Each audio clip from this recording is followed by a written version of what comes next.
নমস্কার বন্ধুরা, আজকে আমরা জানব নর্মদা নদীর আশ্চর্য রহস্য।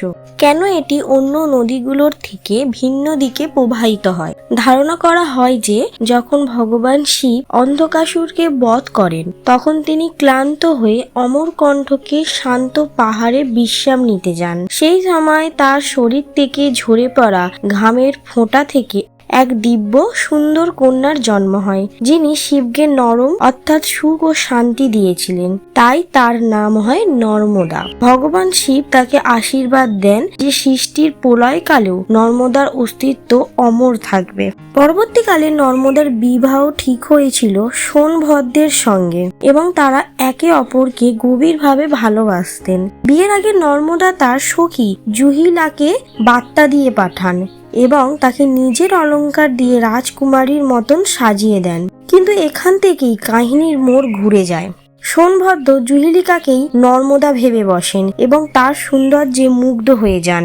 জুহিলাও সত্য গোপন করে বিশ্বাস ভেঙে দেয় নর্মদার। যখন নর্মদা সেখানে পৌঁছালেন তখন দেখলেন তার প্রেম ও বিশ্বাস দুটোই ভেঙে গেছে।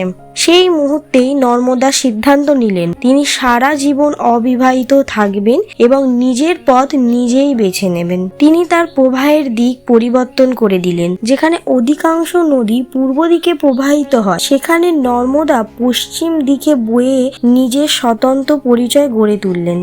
আরেকটি আশ্চর্য বিষয়, কথিত আছে গঙ্গা স্নান করলে যে পুণ্য লাভ হয়, নর্মদা শুধু দর্শনেই সেই পুণ্য লাভ করা যায়। এমনও বিশ্বাস আছে যে যখন গঙ্গা পাপ ধুতে ধুতে ক্লান্ত হয়ে পড়েন তখন তিনি নিজেই নর্মদায় স্নান করতে আসেন।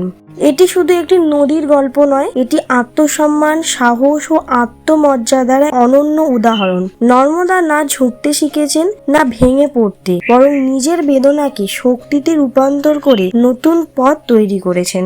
যদি এই কাহিনী আপনার হৃদয় ছুঁয়ে যায় তাহলে কমেন্টে লিখুন জয় মা নর্মদা মাইয়া। ভিডিওটাতে একটি লাইক করবেন আর এই রকম গল্প শুনতে আমাদের চ্যানেলটা অবশ্যই সাবস্ক্রাইব করবেন।